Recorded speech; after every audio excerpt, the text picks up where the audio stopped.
bateau yi nga xamante ne ay bateau pirate lañ ak bateau yi nga xamante ne dañuy pêcher mais duñuy respecté wuñ li nga xamante ne mooy pêche responsable maanaam dañuy jàpp lu bëri récolter si li ñu soxla ñoom tuuti li si des dañ koy sànni loolu moo nekk li nga xam ne pression la bu métti si jën wi moo waral li nga xamante ne mooy indi jën bi manqué et pourtant aire marine protégée yi indi nañ ko si pour mu indi saafara si manqué jën yi mais li ñu manqué si matériel yi ñu koy saytoo ak matériel yi nga xamante ne moom la ñuy war a aaree bërëb boobu nga xam ne moom lañ def si aire protégée matériel yooyu moom moo teewul moo taxul résultat yi ñu si yaakaaroon amagul. Ibrahima Samb est l'un des nombreux acteurs affectés par la crise du secteur de la pêche. Cette situation ne concerne pas que le Sénégal, mais tous les pays de l'écorégion marine ouest-africaine. Mauritanie, Gambie, Sierra Leone, Guinée, Guinée-Bissau et Cap-Vert, où les activités basées sur les ressources marines et côtières constituent des secteurs clés de la vie économique et sociale. gis nga fii yëpp nii dafa daan fii dell ak jën waaye li jën manqué moo tax ñoo liggéey pour tuuti yii kon bu doon seen soogoo tey jën bari ba nga xam ne fii boo fi ñëwee da ngay yeb ndax Burkina bi daan ñëw fii ba yeb yóbbu Burkina di jaayi ndax boo daa ñëw si place di yeb ay ñaar téeméeri tonnes booba jën bare na. Ici, tout ou presque est à l'arrêt. Les fours de transformation des produits halieutiques, les camions frigorifiques et leurs propriétaires qui en sont réduits à des visées. mareyeur yi nga doon gis tefes bi yëpp da daan fees ak nit ay junni ñoo fi daan xëy ku ne di jël sa wërsëg tey mën naa wax ne junni boo ko génnee bëgg na génn tefes gi da ngay sonn parce que kenn liggéeyal ku liggéeyal mënoo am. parce que bateau yi ñoo napp géej yi miine xeer yi ñu toj ko léegi jën bi daw dem côté de Mauritanie ak Guinée yooyu. La faible sensibilisation des pêcheurs contribue à accélérer la dégradation de l'environnement marin et les organisations professionnelles peinent à y remédier. 90% des pêcheurs, c'est des analphabètes.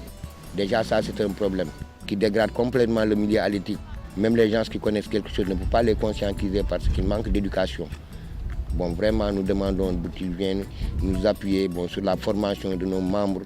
Saint-Louis et Joal Fadiouth illustrent parfaitement tout le mal-vivre du secteur au Sénégal, mais aussi dans les autres pays de l'écorégion marine ouest-africaine. À tous les niveaux, nous avons des problèmes. Nous avons des problèmes au niveau des données qui ne sont pas fiables. Nous avons des problèmes au niveau de leur analyse, de l'interprétation, parce que nos institutions de recherche ne sont pas bien outillées, elles sont faibles, elles manquent de capacité. Nous avons des problèmes au niveau de la formulation des avis de gestion. Nous avons aussi des problèmes au niveau de leur mise en œuvre. La surveillance est un gros problème au niveau de la sous-région.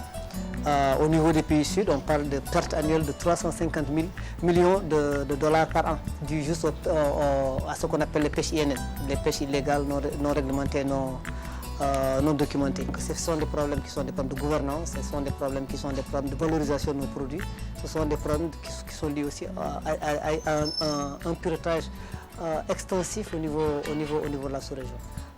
On le voit, la malgouvernance et l'incohérence des politiques compromettent tout l'apport du secteur en matière de sécurité alimentaire et de lutte contre la pauvreté. C'est pour faire face à ces problématiques majeures qui touchent quelques 21 millions de personnes s'activant sur les 3700 km de côte qu'est mis en œuvre le projet WAMER sous l'égide de l'Union européenne en partenariat avec le PNUD et le WWF. Le PNUD s'est engagé dans ce programme parce que les thématiques qui y sont développées répondent parfaitement à notre mandat, c'est-à-dire la lutte contre la pauvreté et la préservation de l'environnement à des fins de développement durable. Ce projet a la particularité de couvrir 7 pays, d'où son caractère sous-régional, ce qui est également un motif complémentaire du PNUD de s'engager dans sa mise en œuvre et dans son engagement. Le rôle du PNUD est de mettre son expérience acquise à travers le monde à la disposition des États partenaires de ce projet. Le second point, non moins important, est de veiller à la bonne exécution des activités du programme convenu d'accord partie avec l'Union européenne, partenaire financier et technique principal de ce projet, et également avec les États.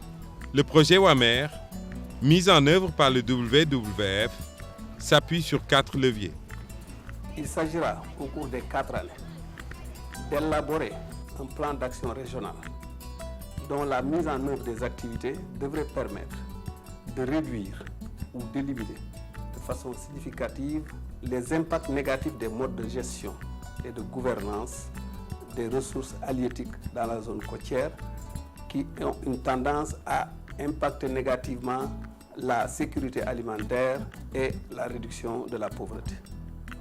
Le deuxième axe sur lequel ce projet va travailler porte sur la mise en place d'outils et de stratégies aptes à asseoir une gestion durable des ressources halieutiques dans la zone côtière. Avec l'appui de l'Union européenne, le pari s'annonce gagnant pour le PNUD et le WWF à travers le projet WAMER.